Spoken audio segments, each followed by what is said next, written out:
bawat isa ng Merry Christmas.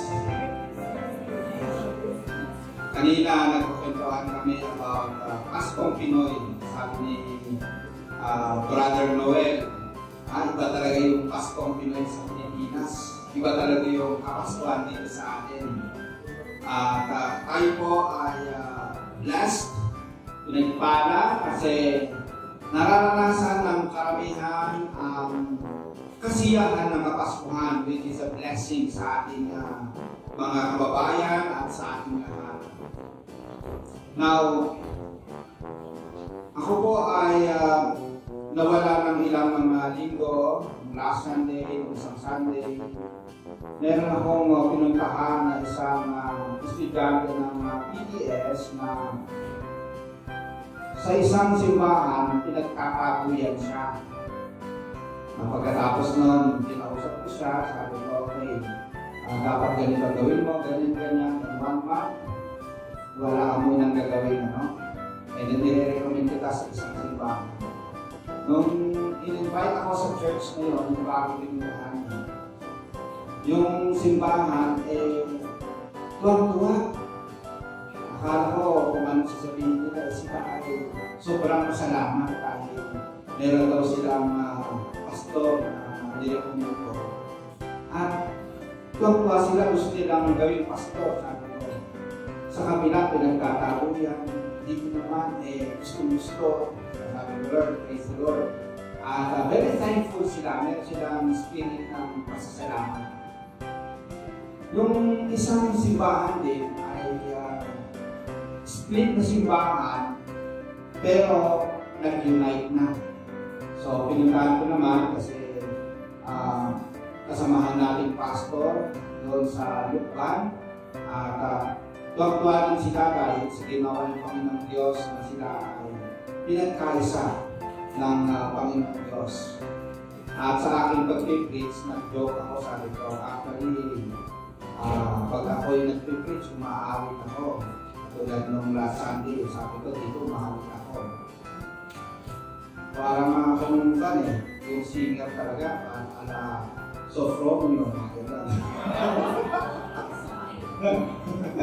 Kumikit-pikit sabi ko, pero aso nga lang, sinabihan ako ng deaconess. Gusto, maganda yung panahon, no? Oo.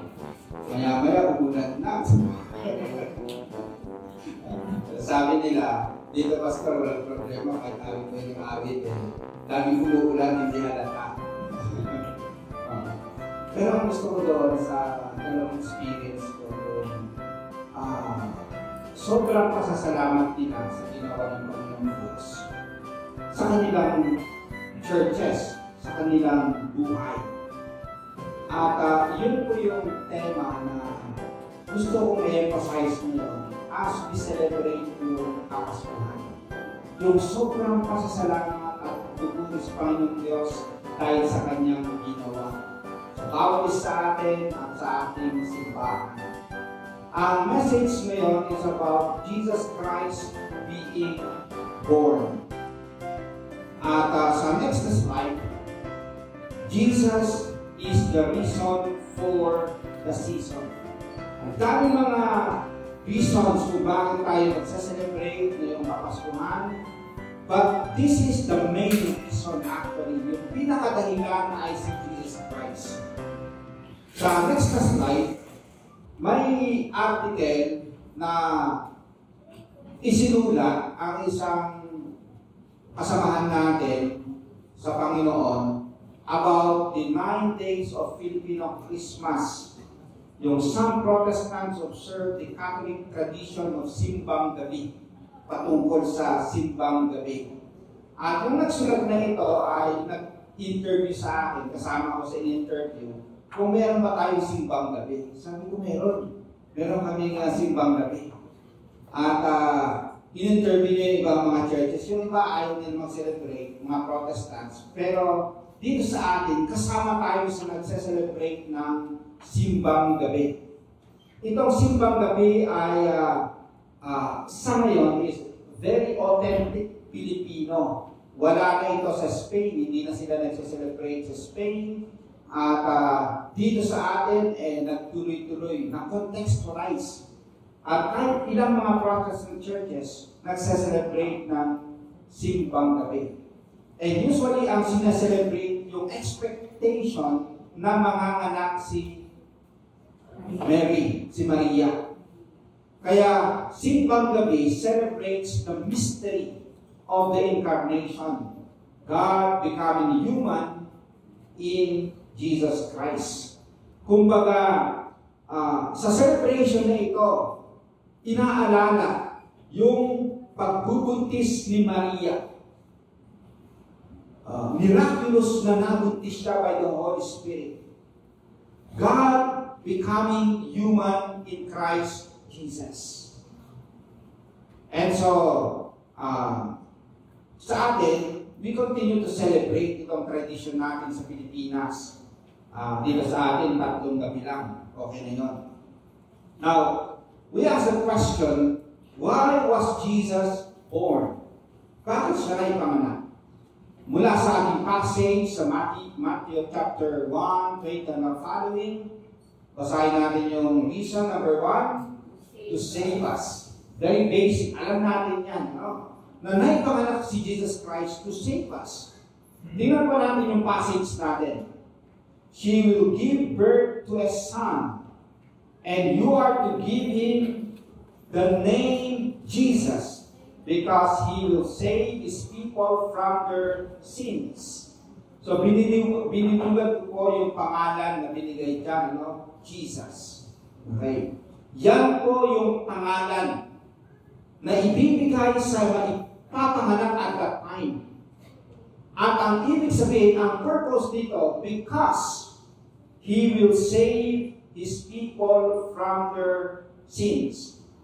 Now, nung binalikan ko yung structure sa Greek, yung he will save, very emphatic. Ang ibig sabihin nito is, he himself, okay, siya mismo ang magliligtas. Na-emphasize dito yung role ni Jesus Christ na tagapagligtas. Siya mismo, wala nang iba. The reflexive pronoun, he himself, underscores that Jesus is the one uniquely qualified to bring salvation. Kumbaga, yung emphasis dito, eto lang yung tagapagligtas. Yung mga tao at that time, yung mga Hudyo at that time, they were looking forward sa pagdating ng Mesias, yung kanilang tagapagligtas. And then, dumating na nga. At sabi naman ni Mateo, he himself, siya mismo, ang magliligtas to save his people from their sins. Okay. Ito po yung pangalan ni Jesus Christ sa next na slide. The name Jesus in Hebrew means Yahweh saves. Okay? Yung pangalan niya, ibig sabihin, Yahweh saves. Nagliligtas si Yahweh. Jesus' name speaks of his mission. Kung ano man yung pangalan niya, yun din ang kanyang misyon. There would be no clearer message. God is a saving God. Tingnan po natin yung paliwanag ni John. Okay, patungkol kay Jesus Christ. Ang main purpose ni John ay sinulat niya sa John 20:31. Sabi niya, dami mga ginawa ni Jesus Christ na hindi nakasulat dito, sabi niya. But these are written that you may believe, and that by believing you have eternal life, or life in His name. So, very evangelistic yung purpose ni John.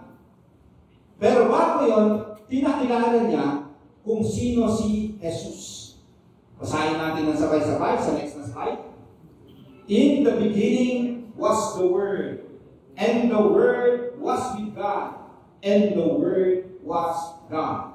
And then, pagdating ng verse 14 sa baba, the Word became flesh and made His dwelling among us. We have seen His glory. Pinaliwanag dito ni Juan sa chapter 1, bago siya magtuloy-tuloy na magkwento about Jesus Christ, kung sino si Jesus Christ. Una, in the beginning, nandun siya, was the Word. In-emphasize niya, and the Word was God. Itong si Jesus Christ na tagapagligtas ay Diyos. At kailangan niyang ipaliwanag na siya ay Diyos. Bakit? Kasi tagapagligtas siya.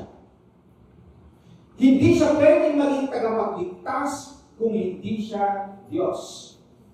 Ang ordinaryong tao, hindi niya tayo kayang iligtas sa ating mga kasalanan. Can you say amen to that? Amen. Ang Diyos lamang ang pwedeng makapagligtas sa ating mga kasalanan. Sa Diyos tayo nagkasala, siya rin ang pwedeng gumawa ng paraan para sa ating kaligtasan. Pero in-emphasize din ni John, and the Word became flesh. Kailangan niya maging tao. At yun yung sineselebrate natin. Yung kapanganakan ni Jesus Christ becoming man. Bakit? Kailangan niya maging tao para siya ay pwedeng mamatay sa krus.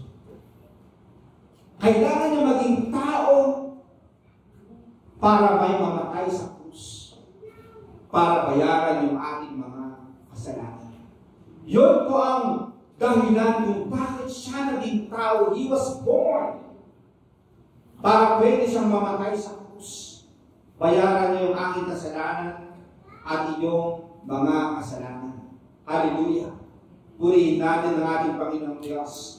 He became man. He became man para siya ay mamatay sa krus para sa atin. Next slide. Man's biggest problem is his separation from God. Okay. Dahil sa kasalanan, hiwalay tayo sa Diyos. Yung main problem, ang tawag ng Biblia ay kasalanan. Okay, kasalanan. Sa next slide, makikita natin, this is the season. Yan po yan, yung Christmas. This is the season, celebration, kapanganakan ni Jesus Christ. Ang kabila, this is the reason. Siya ay mamamatay sa krus para sa ating kaligtasan. Meron akong babasahin. If our greatest need had been information, God would have sent an educator. If our greatest need had been technology, God would have sent us a scientist. If our greatest need had been money, God would have sent us an economist. If our greatest need had been pleasure, God would have sent us an entertainer. But our greatest need was forgiveness. So God sent us a Savior. Hallelujah. Ang pinaka-greatest need natin ay pagpapatawad. Kapatawaran ng ating mga kasalanan. And so God sent us a Savior in the person of Jesus Christ. Hallelujah. Purihin natin ang ating Panginoon sa Kristo. Sa next slide, hindi natin ma-appreciate ang pagdiriwang ng Kapaskuhan kung hindi natin maunawaan ang tunay na layunin ng kapanganakan ni Jesus, which is primarily para siya ang ating maging tagapagligtas. Kaya nga, tayo ay masaya, nagdiriwang, kasi meron tayong tagapagligtas. The greatest problem pwede isolve ni Jesus Christ. Kwentuhan kami kanina ni Brother Noel kasi kagagaling niya ng Middle East at kinamusta namin. Kumusta yung Kapaskuhan doon? Kumusta doon? Hindi masyado. Pero meron din silang Christmas tree doon sa mall. Okay. Christmas stars. Okay, so nakiki-Christmas na rin sila sa atin. Kwentuhan din kami, sabi ni Elder na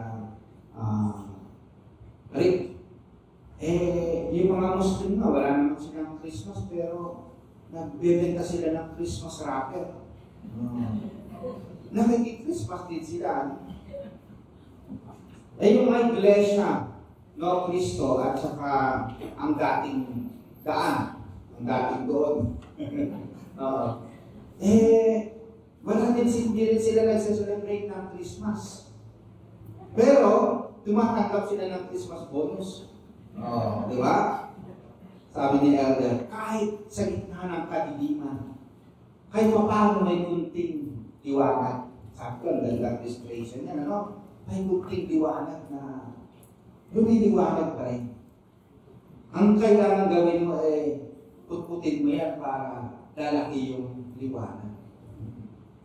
Ibig sabihin, ito yung mga starting point para maipaliwanag natin sa kanila ang main reason ng Kapaskuhan, which is yung kapanganakan ni Jesus Christ para sa ating kapatawaran, para sa ating kaligtasan. Hallelujah! Purihin natin ang ating Panginoong Diyos. Basahin natin today yung ating passage, sabay-sabay. She will give birth to a son, and you are to give him the name Jesus, because he will save his people from their sins. He will save his people. Maybe ang isip ng iba ay mga Hudyo. His people. Pero actually tumutukoy ito sa tao ng Diyos. Yes, may mga Hudyo. Pero sa Matthew 28:18-20, go and make disciples of all nations. Kasama yung mga mananalig kay Jesus Christ. They are God's people. Kaya mga kapatid, kasama po tayo dito na tinatawag na His people. We are God's people. Tayo po ang dahilan kung bakit si Jesus Christ ay naipanganak. Inamit natin kanina, we are the reason that He gave His life. We, God's people, are the reason that He gave His life. We are the reason that He suffered and died to show us the reason to be. Paano tayo believe? He is the reason to be. Kumbaga, tinuruan tayo kung paano mabuhay para sa Kanyang kapulihan. Kaya, sa next slide, Christmas is a celebration of the birth of our Savior for our redemption. At yung the best gift na ating natanggap ay yung kapatawaran at kaligtasan. Pero kung hindi mo pa naranasan ang kapatawaran ni Jesus Christ, pwede mo maranasan ngayong Kapaskuhan. Pwede mo maranasan ang kaligtasan ngayong Kapaskuhan. And so, tayo ay masaya dahil sa ginawa ni Jesus Christ, yung pagliligtas niya. And so we are merry. Tawag natin, Merry Christmas. Hallelujah. Happy Christmas. Joyful Christmas. Thankful Christmas. Praiseful Christmas. And worshipful Christmas. Ito yung mga responses natin dahil sa ginawa ng ating Panginoong Diyos. Tayo ay nagse-celebrate, nagsasaya dahil may ginawa ang Panginoong Diyos para iligtas tayo. Kaya tama yung inawit natin kanina, ngayong Pasko ay pagpuri. Ngayong Pasko ay sumamba. Can you say amen to that? Hallelujah. Pangalawa po, nakadahilanan kung bakit may panganak si Jesus is to be with us. Okay. Basahin natin sabay-sabay. To be with us. Alam din natin yan, very simple message noon pa yan, alam na natin. No? Kasi yung pangalan ng church natin, Emmanuel, God with us. Okay, ito po yun. sa passage, basahin natin ng sabay-sabay. All this took place to fulfill what had been spoken by the Lord through the prophet. Look, the virgin shall conceive and bear a son, and they shall name him Emmanuel, which means God is with us.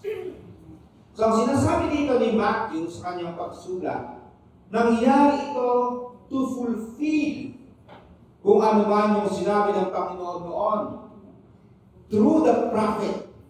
Okay.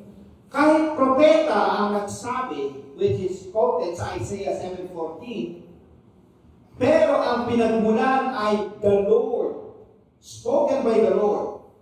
Meaning yung prophecy sa Old Testament nanggaling sa Diyos. And in this time, God was fulfilling yung ipinangako, prinaphisay ng propeta. So God fulfills kung ano man ang kanyang plano. Walang makahahadlang sa plano ng Panginoong Diyos sa pangyayari nito. At kahit sa mundo, at kahit sa buhay natin, kung may plano ang Panginoong Diyos, walang makahahadlang. He has to fulfill. At nangyari ito. At ito yung prophecy. Look, the virgin shall conceive and bear a son, and they shall name him Emmanuel. Ang pangalan dito ay Emmanuel. So, una, yung pangalan ay Jesus, kasi Yahweh saves. Siya ay tagapagligtas. Ito naman, pangalan din ni Jesus, Emmanuel. God is with us. Bakit naipanganak si Jesus Christ? To be with us. Siya ay dumating to be with humanity nung siya ay naipanganak. Pero hindi lang yung pagiging tao niya sa mundong ito ang tinutukoy ng to be with us. Sa next slide, basahin ko. Jesus' presence is demonstrated through His actions, words, and miracles during His ministry, revealing God's active involvement with His people. So, totoo yun, dumating si Jesus Cristo to be with people at nangaral siya. Nagpagaling siya. Gumawa siya ng mga miracles through healing the sick, calming storms, feeding multitudes, and casting out demons. Jesus shows divine compassion and authority. His teachings reveal the values of God's kingdom, while His miracles affirm that God's kingdom has come near. In every aspect of His ministry, Jesus fulfills the promise of Emmanuel, manifesting the reality of God with us. So pinakita ni Jesus Christ that God was with His people during that time kung siya ay nangangaral, gumagawa ng mga miracles. Pero meron din siyang sinabi kung paano God is with us. Yung presensya niya. Matthew 18:20, basahin natin ng sabay-sabay. There where 2 or 3 are gathered in my name, I am there with them. So ito rin yung sabi na God with us. Hindi lang nung si Jesus Christ ay nabuhay in those days, but through His Holy Spirit, where 2 or 3 are gathered in His name, nasa kalagitnaan niya. So, tayo na nag-gather ngayon, narito ba si Jesus Christ? Yan po ay by faith. Narito siya ayon sa kanyang promise. Kung tinupad niya yung pangako niya noon, tutuparin niya rin yung pangako niya ngayon. Na kung may nag-gather, kahit 2 or 3, sa kanyang pangalan, nandun siya. Kaya narito po mga kapatid, si Jesus Christ sa ating kalagitnaan. As we celebrate yung Kapaskuhan, narito siya. Hallelujah. Ito rin ang pangako niya, yung presence niya. Basahin din natin ng sabay-sabay, Matthew 18:28-20. Therefore, go and make disciples of all the nations, baptizing them in the name of the Father, and of the Son, and of the Holy Spirit. Teach these new disciples to obey all the commands I have given you. And be sure of this, I am with you always, even to the end of the age. Hallelujah. Ito po yung presence ng Panginoon. Pangako niya sa kanyang mga disciples noon at hanggang sa ngayon. Be sure of this. Dapat sigurado sa atin. Paniwalaan natin ang sinabi ni Jesus Christ. I am with you always. Hindi niya sinabi sometimes, kundi always. Even to the end of the age. Hallelujah. Ang pangako ng Panginoong Diyos na sasamahan tayo is always. Always. At kung nasaan man tayo, ang pangako niya, I'm with you always. Isa sa main problem ng tao ngayon, yung tinatawag nilang loneliness. The overlooked epidemic. Kahit saan pumunta sa buong mundo, ito ay isa sa problem, yung loneliness. Kahit nasa crowd ka, pero may loneliness. Parang ikaw ay nag-iisa. May kwento about the isang clown, nagpapatawa siya. Papatawa. Very famous na clown. One time, pumunta siya sa doktor. Sabi niya, Doktor, ako po ay laging malungkot. Clown siya, pero lagi siyang malungkot. Sabi ng doktor, very famous yung clown doon, punta ka doon. Maging masaya ka doon sa clown. Sabi ng clown, ako po yung clown na yun eh. Ako yung nagpapatawa, pero ako naman laging depressed. Pinapakita dito yung minsan akala natin, superficial sa labas, masaya. Pero sa loob may loneliness. Magugulat na lang tayo minsan, bakit nagpakamatay ito? Bakit? Walang sign, bakit? Okay. Akala mo okay, pero palang hinahanga. Pero ito, isa ito sa problem ng humanity. Now, sa Pilipinas, ang maganda dito sa atin, sa next na slide, yung meron tayong kultura ng sama-sama. Okay, kasama. Okay, magkasama. Yung, ano ba yung Christmas party sa PTS ng mga estudyante, ng Friday, ng Friday. Tapos, sabi ko sa Friday, atin tayo, samahan mo ako. O sige, samahan kita. Hindi nung nandun na ako niya sa labas, nakita niya, at sikat-sikat niya, yung mga teachers. Tapos sabi ko, sige, papasok na ako sa chapel, punta na ako sa Christmas, Christmas party ng mga estudyante. Tapos sabi niya, o sige, susunod ako. Pero nung nasa loob na ako, tapos na yung greetings ko, tapos na yung mensahe, nag-text yung si Mrs. ko, sabi na, nandito ako sa office mo, hintayin lang kita dito. Bigla akong nainis. Oo, Christmas party, nainis ako. Tapos pinuntahan ko, so, bakit? Hindi mo naman ako sinamahan. Oo, sabi mo, samahan mo ako. Oo, hindi, nandito naman ako eh. Hindi, doon sa loob, bakit? Hindi kasi ako sinamahan ni Teacher Martin eh. Sabi niya, sasamahan ko, hindi naman ako sinamahan. Okay. Na-realize ko yung kulturang Pinoy. Yung sama. Okay. Yung gusto natin may kasama. Okay. Nung hindi niya ako sinamahan, nainis ako. Nung hindi siya sinamahan, hindi na siya pumasok. Kasi wala akong kasamang pumasok. Okay. Sabi ko, ito yung isa sa ating kultura na sama-sama. Alright. At sa next na slide, yung mga Espanyol na missionaries na Katoliko na mga pare, nung trinanslate nila yung Ama Namin, nakita nila yung kultura ng Pinoy na sama-sama. 1593 translation of the Lord's Prayer, particularly the phrase, lead us not into temptation. Kakaiba yung translation nila. So, nagpe-pray sa Ama.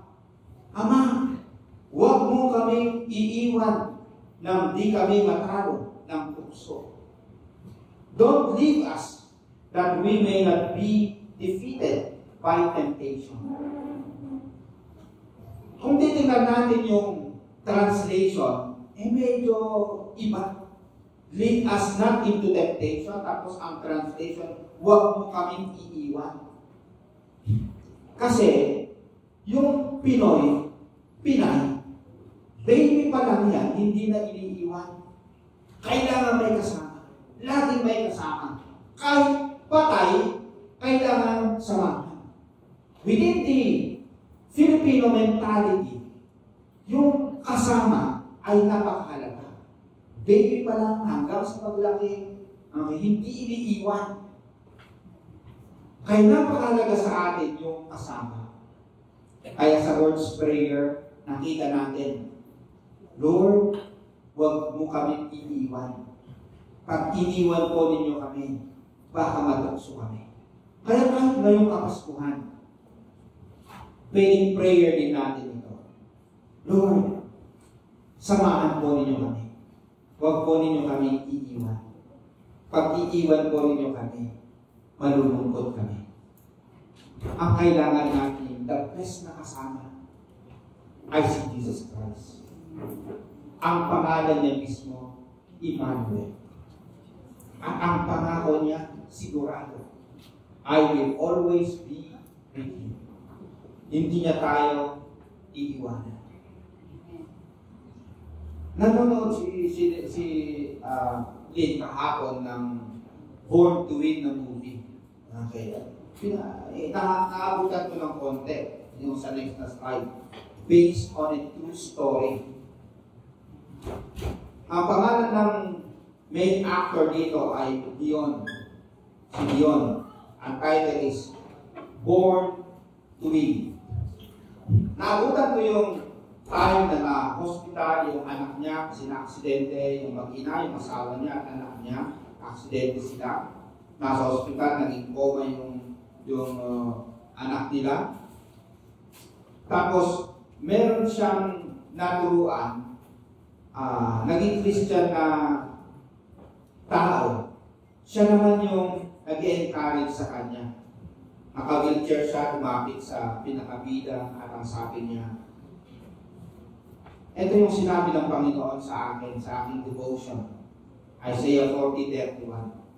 Yung nagtitiwala sa kanya ay naniniba ng lakas. And then, bigla niyang sinabi, kahit sa sitwasyon na nasa hospital yung anak mo, coma siya, sisiguraduhin ko sa iyo, I promise, sabi niya, kasama niya ang Panginoon. Kahit sa sitwasyon na nandun siya sa hospital, God is with him. At kahit sa sitwasyon mo ngayon, sabi niya, I promise you, God is with you. Hindi ka niya iniiwan kahit sa napakahirap na sitwasyon na ganito. God is with you. Naging maganda yung ending kasi yung anak na naging na-coma ay na-revive. Then later on, yung tao na ito nagpasya na mag-aral at magpasto. At hanggang ngayon, nagpapasto. So, very, very good movie, Born to Win. Sabi ni C.S. Lewis, sa next na slide, pasahin natin na sabay-sabay. Look for yourself, and you will find loneliness and despair. But to look for Christ, and you will find Him and everything. So next na slide, sabi ko dito, may this Christmas season be a time of experiencing the closeness of our Savior who walks with us in every step of our journey. Yung kwento ng footprint in the sand is very famous. Alam na alam natin. But it's a very powerful illustration ng presensya ng Panginoon sa atin. Yung awit na ito, yung nag-compose, sabi niya, na naginip siya. Kasama niya ang Panginoong Jesus na naglalakad. Pero sa kanyang paglingon, nakita niya yung dalawang footprints. Pero may time na isang set of footprints na lang. At sabi niya, Lord, yun pa yung time na mahirap yung sitwasyon ko. Hirap na hirap ako. Bakit, Lord, isang footprints na lang yun? Iniwan ninyo ako. Sabi ni Jesus, nung time na yon, hindi kita iniwan. It was then that I carried you. It was then that I carried you. Kasi hindi mo na kaya. But I'm there for you. As we end yung next slide, we ask the question, why was Jesus born?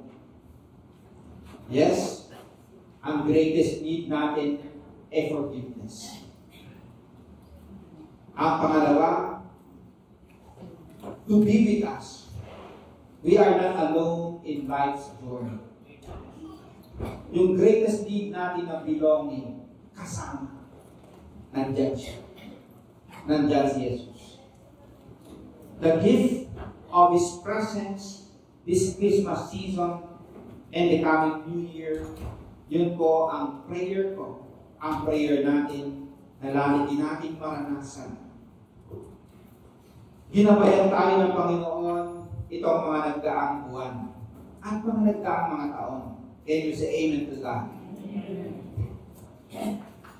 Alam natin na this Christmas season and the coming New Year and the coming years, kasama pa rin natin ang Panginoon sa Kristo. Kasi kasama yan sa dahilan kung bakit siya ay panganak. To be our Emmanuel, God with us.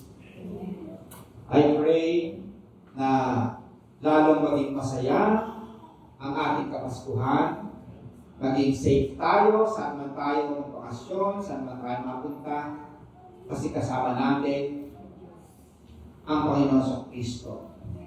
Prayer ko rin na anuman yung situation natin, lalong titiba yung ating pananampalataya. Even in our joys and even sorrows, kasama natin si Jesus Christ. And yung atmosphere ng Kapaskuhan, yung joy to the world, talagang maranasan ng puso natin. Kasi tayo ay nagdiriwang dahil sa ginagawa ng ating Panginoong Kristo. Mga kapatid, have a joyous, Merry Christmas.